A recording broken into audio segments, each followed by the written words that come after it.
Hi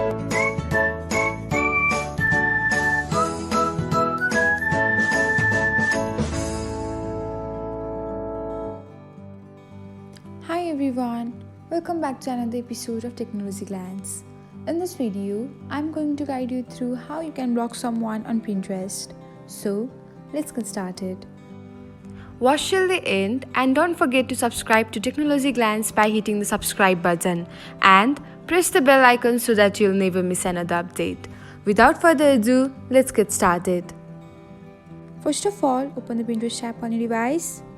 Now, tap on the search icon. Search for the user you wanna block. Tap on the profile section.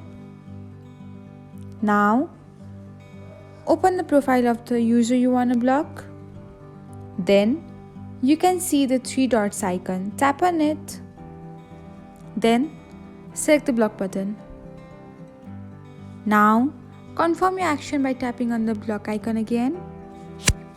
And that's it. This is how you can block a user on Pinterest.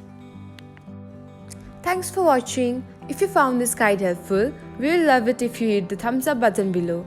We upload great new tech tutorials like this one every day. So, don't forget to subscribe to our channel and hit the bell icon to get an update as soon as we post a video.